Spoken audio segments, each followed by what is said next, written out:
आपल्यासोबत उपेक्षितांचे नेते वसंतराव बिबिनवरे साहेब आहेत. त्यांनाच विचारू, त्यांनी एक ऑक्टोबर रोजी उपेक्षितांचा तहसील कार्यालय मोर्चा काढणार आहेत.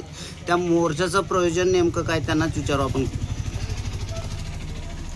मी वसंत बिबिनवरे टाकळीकर, उपेक्षित लोककलावंत व निराधाराची पुनर्वसन संघटना या संघटनेचा संस्थापक अध्यक्ष या नात्याने देवणी तालुक्यातील तहसील कार्यालय देवणी येथे 1 ऑक्टोबर रोजी मोर्चाचं आयोजन केलेलं आहे. त्या मोर्चाच्या आयोजनाचं पार्श्वभूमी अशी आहे त्यामागची की गेल्या वर्षभरापासून दिनांक 10/10/2024 रोजी संजय गांधी निराधार योजनेची बैठक झाली आणि त्या बैठकीमध्ये साधारणतः 450 अर्ज निकाली काढण्यात आले आणि ते मंजूर करण्यात आले.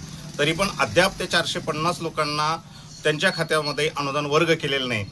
आणि का केलं नाही असं विचारलं असता संबंधित तहसीलदारांनी त्याच्यामध्ये गोलमाल असं उत्तरं दिली किंवा काही लोकांचं वय बसत नाही, काही लोकांचे डॉक्युमेंटेशनचे प्रॉब्लेम आहेत, काही लोकांचे आधार कार्ड नाहीत. मग ह्या सगळ्या गोष्टी असताना सुद्धा मग तुम्ही अर्ज मंजूर कुठल्या बेसवर केला? अर्ज मंजूर तुम्ही केलात म्हणजे तुमच्याकडे डॉक्युमेंट असल्याशिवाय तुम्ही अर्ज मंजूर करणार नाहीत. मग तुमच्याकडे डॉक्युमेंट असताना सुद्धा तुम्ही पुन्हा त्या लोकांना त्रास देताय. एक वय साधारण काही लोकांचं 70-80 वर्ष वय आहे आणि त्या लोकांना तहसीलला एका वर्षातून 4-4 वेळा येणं शक्य नाही.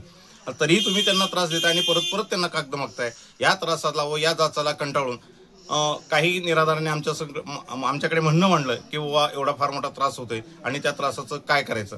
त्या अनुषंगाने आपण 1 तारखेला ते मोर्चाचं आयोजन केलेलं आहे. त्याच्यामध्ये आमची पहिली मागणी अशी आहे की निराधारांचं वय ही शासनाने 65 वर्ष हे निर्धारित केलेलं आहे. तर आमचं असं म्हणणं आहे की मानवाचं आयुष्य कमी झाल्यामुळं वय 65 वरून ते 55 करावं आणि ते वय निर्धारित करावं.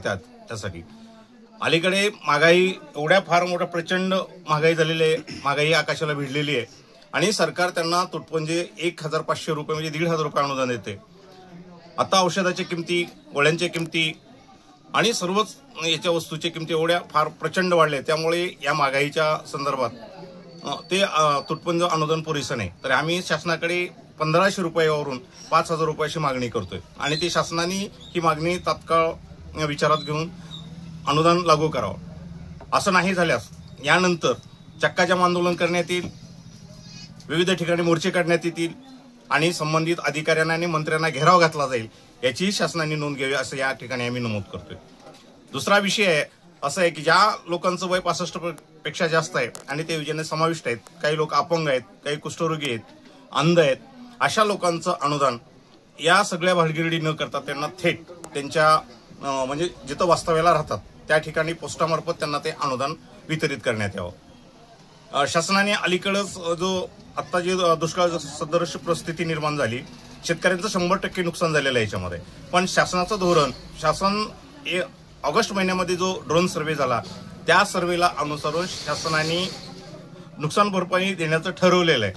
पण ऑगस्टच्या नंतर सप्टेंबरमध्ये एवढ्या प्रचंड पाऊस झाला की ऑगस्टच्या नंतरच्या काळात सप्टेंबरमध्ये 4 पट पाऊस झाला आणि अक्षरशः शेतकऱ्यांच्या जमिनी वाहून गेल्या, म्हणजे 100% त्यांचं नुकसान झालेलं आहे.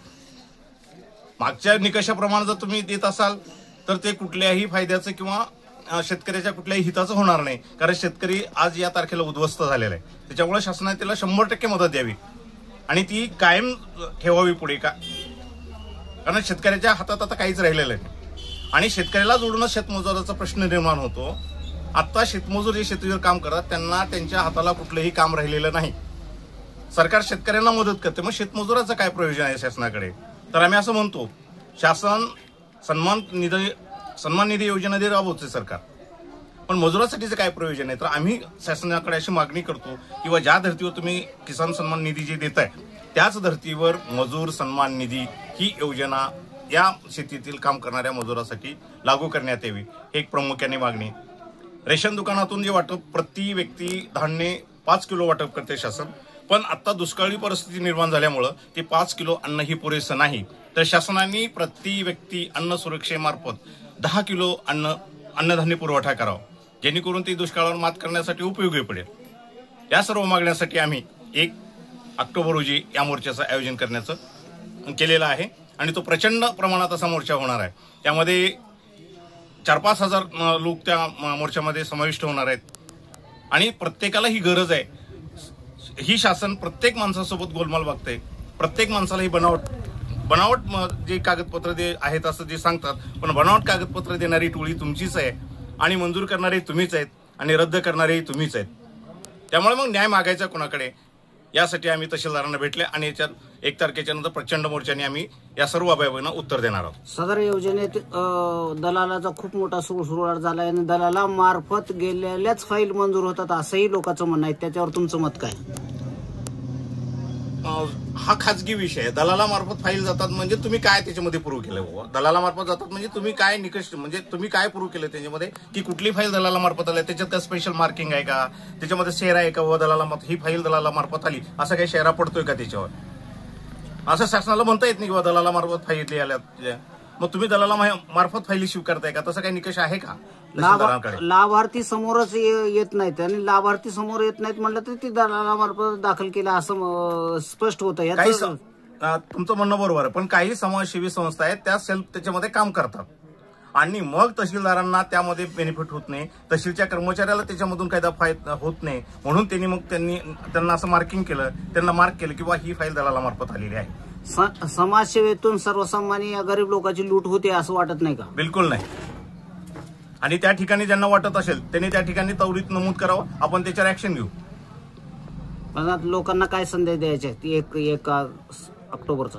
सर्व लोकांनी जागृत व्हावं, शासनाच्या मार्फत ज्या ज्या आपल्या मागण्या आहेत त्या मागण्याच्या संदर्भात तीव्र आंदोलन करावं आणि ज्या आपल्या मागण्या आहेत ते पदरात